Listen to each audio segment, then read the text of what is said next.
दोस्तों, मेरी last video में आप लोगों ने देखा था हम लोगों ने बद्रीनाथ धाम के दर्शन किए थे और आज की वीडियो में मैं आप लोगों को बद्रीनाथ से माड़ा गांव लेके चलूँगी। आज मैं आप लोगों को माड़ा गांव का इतिहास बताऊंगी। तो अगर आप लोगों को मेरी वीडियो पसंद आएगी तो लाइक कमेंट ज़रूर कीजिएगा। तो चलिए बढ़ते हैं आगे। माड़ा गांव को भारत का प्रथम गांव कहा जाता है, लेकिन पहले के समय में इसे अंतिम गांव कहा जाता था। जब से यहाँ पे प्रधानमंत्री आए थे तो उन्होंने इसे प्रथम स्थान दिया है। इसके आगे आपको चाइना का बॉर्डर देखने को मिल जाएगा, जहाँ पर आपको हिमालय की ऊंची ऊंची पहाड़ियों में बर्फ दिखाई देगी।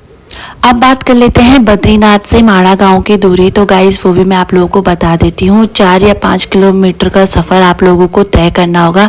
आप चाहे तो पैदल भी जा सकते हैं, चाहे तो 2 व्हीलर और 4 व्हीलर पे भी आप आराम से जा सकते हैं। अगर आप लोग बद्रीनाथ धाम के दर्शन के लिए आते हैं तो माड़ा गांव भी ज़रूर घूमने आइएगा। बहुत ही खूबसूरत सी जगह है और इसके बिना तो आपकी यात्रा अधूरी कहलाएगी। अब बात करते हैं माड़ा गांव में आपको क्या क्या देखने को मिल जाएगा। तो गाइस ये भी मैं आप लोगों को बता देती हूँ। सबसे पहले आप लोगों को यहाँ पे ब्यास गुफा, गणेश गुफा, सरस्वती मंदिर, भीम पुल, वसुधारा और सबसे मेन चीज़ आपको यहाँ पे जड़ी बूटियाँ भी देखने को मिल जाएगी। और यहाँ पर ऊंची ऊंची हिमालय की चोटियाँ भी हैं जिनमें आपको बर्फ़ भी देखने को मिल जाएगी। इस गांव का इतिहास कई हजार सालों पुराना है। यहाँ के निवासी गर्मियों में 6 महीने माड़ा गांव में रहते हैं और सर्दियों के 6 महीने नीचे स्थलों पे चले जाते हैं, क्योंकि यहाँ पे बहुत ही ज़्यादा बर्फबारिश पड़ती है जिससे सर्दी काफ़ी ज़्यादा होती है। आप लोगों को एक इंटरेस्टिंग बात बताऊं तो गाइस, माड़ा गांव जाते वक्त आप लोगों को ना यहाँ पे रास्ते में ही काफ़ी बड़ा मार्केट दिख जाएगा, जहाँ पर आपको गर्म कपड़े भी मिल जाएंगे। और यहाँ पर का जो सफ़र है वो कैसे कटेगा आप लोगों को पता ही नहीं चलेगा, क्योंकि ये काफ़ी बड़ा मार्केट लगता है। साइड साइड पर यहाँ पे छोटी छोटी दुकानें लगी हैं। यहाँ के स्थानीय लोग सर्दियों में भेड़ बकरियों की ऊन निकालकर उनकी कटाई करते हैं और मशीन्स के द्वारा ये लोग मफलर, शॉल हो गए, दस्ताने हो गए, कोट हो गया, ये सब चीज़ें बनाते हैं। और गाइस सच में इनका जो रेट भी है वो एकदम रीज़नेबल रेट है और ये गर्म भी काफ़ी ज़्यादा होते हैं। तो यहाँ पे काफ़ी सारे टूरिस्ट आते हैं और इनसे ख़रीदारी करते हैं। माड़ा गांव से कुछ ऊपर चढ़ाई चढ़ने पर सबसे पहले नज़र आती है गणेश गुफा और उसके बाद ब्यास गुफा। ब्यास गुफा के बारे में कहा जाता है कि यहाँ पर वेद व्यास ने पुराणों की रचना की थी और वेदों को 4 भागों में बांटा था। ब्यास गुफा और गणेश गुफा पुरानी कथाओं में कहा गया है महाभारत और पुराणों को लिखते समय व्यास जी ने बोला था और गणेश जी ने लिखा था। यहाँ पर यात्रियों के लिए भी ना काफ़ी अच्छा प्रबंध कर रखा है। जो लोग पैदल यात्रा नहीं कर पाते हैं उनके लिए यहाँ पे पिट्ठू भाई लगा रखे हैं, तो यहाँ पर आप लोग आराम से इसमें बैठ के भी यात्रा कर सकते हैं। माड़ा गांव जड़ी बूटियों से भी काफ़ी ज़्यादा प्रसिद्ध है। जड़ी बूटियाँ जैसे कि बाल छड़ी, खोया, पीपी, पाकखाना, ऐसी कई सारी जड़ी बूटियाँ हैं जो आपको सिर्फ यहीं पर ही आके मिलेंगी। माड़ा गांव में भूटिया जनजाति के लोग रहते हैं। ये गांव अपनी संस्कृति विरासत के कारण अपनी अलग ही पहचान रखता है। इस गांव में आलू, राई, गोभी की खेती की जाती है और यहाँ के आलू तो बहुत ही ज़्यादा मशहूर भी हैं। अब बढ़ते हैं आगे। जैसे जैसे आप आगे बढ़ते रहेंगे वैसे एक एक करके पूरी रहस्यमय कथाएं खुलती रहेंगी। सबसे पहले आप लोगों को यहाँ पे बहती हुई सरस्वती नदी दिखाई देगी, जो कि आगे चल के अलकनंदा नदी पे विलुप्त हो जाती है। थोड़ी दूर पर नीचे की तरफ आप लोगों को भीमपुर भी देखने को मिल जाएगा, जहाँ पर पांडव इसी रास्ते से होते हुए स्वर्ग की ओर गए थे। यहाँ पर आपको 5 पांडवों की मूर्तियाँ भी दिखाई देंगी जो कि स्वर्ग की तरफ प्रस्थान करते हुए नजर आएंगी। चलिए अब बढ़ते हैं आगे। तो ये वही स्थान है जहाँ पे सरस्वती नदी बहती है और यहाँ पर का जो स्रोत निकलता है पानी का, ये कैलाशों से आता है। तो यहाँ पर कहीं भक्तजन आते हैं और अपनी बोतलों में पानी भर के लेके जाते हैं अपने घर के लिए।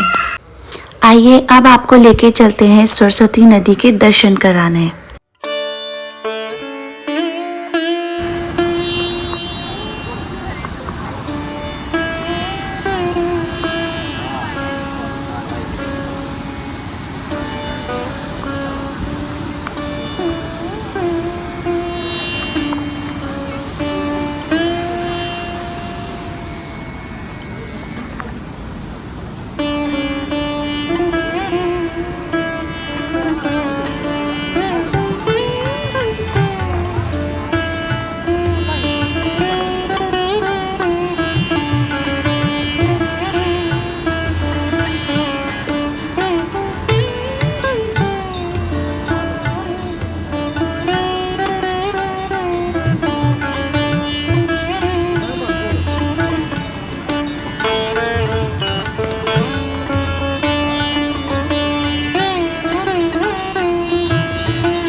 यहाँ से थोड़ी दूर पर नीचे की तरफ आने पर आपको भीम पुल दिखाई देगा।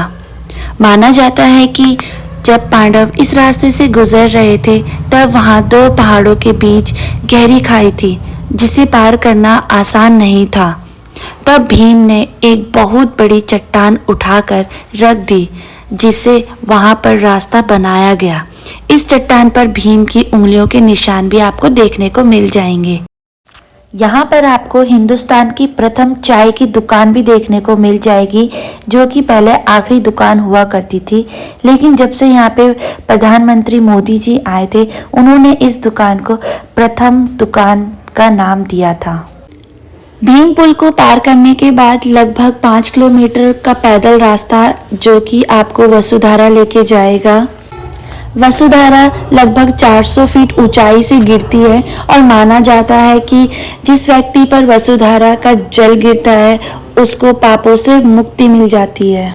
वसुधारा की एक मुख्य विशेषता बताई जाए तो कहा जाता है कि यहाँ पे ना जो भी पापी लोग होते हैं उन पर वसुधारा की एक भी बूंद नहीं गिरती है। ऐसा चमत्कार यहाँ पे किया होता है। यहाँ पर आपको 5 पांडवों की मूर्तियाँ दिखाई देगी जो कि स्वर्ग की ओर पधार रहे थे।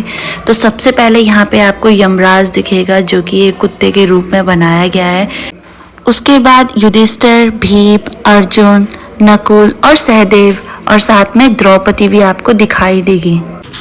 कहते हैं युधिष्ठिर को छोड़ के बाकी सभी पांडवों ने यहाँ पर एक एक करके अपने प्राण त्याग दिए थे।